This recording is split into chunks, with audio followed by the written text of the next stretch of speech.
This is a video review of a Hornby steam tender engine. It's an 8F, and it's an older, well, not very old, but it's an older model compared to the newer ones.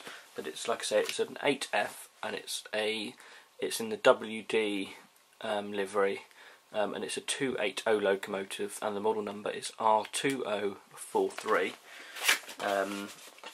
It's a top link model. Top link is basically the better quality models as such, but compared to the new super detail model, it's obviously not as good quality wise, but it's a little bit different.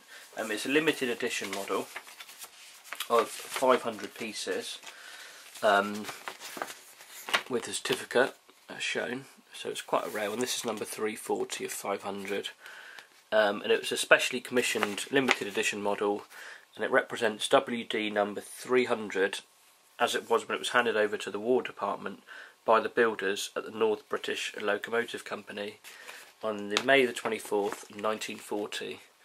And during the Second World War, many of this class, like the 8F, saw service both in the Near and Middle East. However, WD 300 was returned back to British shores and was eventually repainted in plain LMS black and numbered 8286.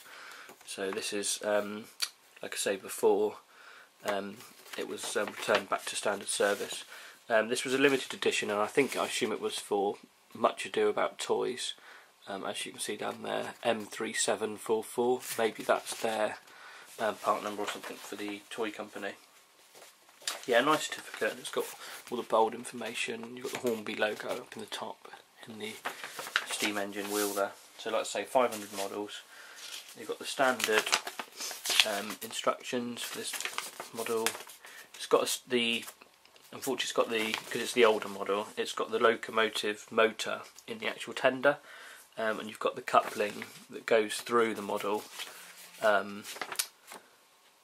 The power basically goes from the locomotive into the tender via that sort of style coupling up there, which gives the power through.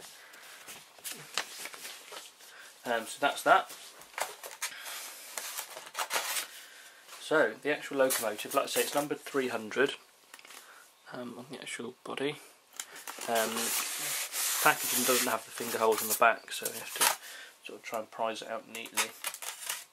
I'll show you the locomotive first. So, like I say, the motor's in the tender, so you've got no motor on the front. It's completely smooth. It's quite, for an older model. It's made in Great Britain, so I guess it dates back to about the mid 90s or somewhere around there. I'm not entirely sure. That's the power that goes from, basically picks up power from the wheels and then sends it back through this connector, which is sprung loaded. So. Through the little clips, which then go through into the tender. Nice set of smooth wheels and fairly nice mechanism down there. It's not got sprung buffers or anything like that, but it's got the number on the front of the boiler. You've got a nice smooth mechanism for the front piece there. They don't have the pony truck on these models. The cab isn't as detailed as the newer models, but it does have something which is a bit different, and you can see the red piece inside. That's actually a light, so it gives the effect of like a flickering firebox when the locomotive's running, which is a little bit different. And you've got like little brass valve sort of things on the top, as per the real locomotive. Yeah, like I say, for the age, it's quite a nice model. You get the standard Hornby detailing pack, the driver, coal chap, and the little details that go. And they fit on the front, on that little, one fits in the little hole above my finger there, and the other piece fits on the back of the tender, usually, yep, on the hole on the back there. So the tender, like I say, has got the motor. I assume it's a 3-pole motor. And like I say, it is a made in Great Britain model, as you can see. You've got 2 traction tyres, one on this wheel, one on this wheel. So you've got basically power from those 2 wheels. It's a nice runner, this one. It's quite nice where you've got the artificial coal with the grey body there. You've got a bit of detailing on the thing there and the metal handrails. This is the pin here which clips onto this piece, so that basically clips onto there when it's running, and you've got a bit of slack between the two because of the spring, and that, like I say, the power comes through there, up there and onto the motor, which is obviously connected onto this clip here. It's got the full size couplings. This one is screwed on so it could be removed, but the front one comes as part by the looks of it. Oh no, it could be.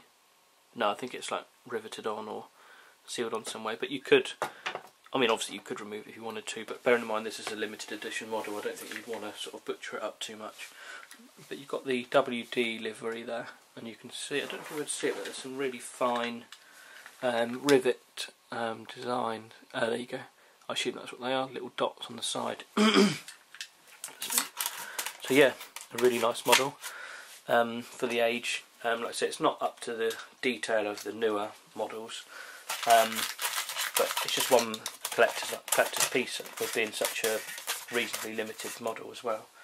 So yeah, hope you like it. Any questions, please ask, and thanks for watching.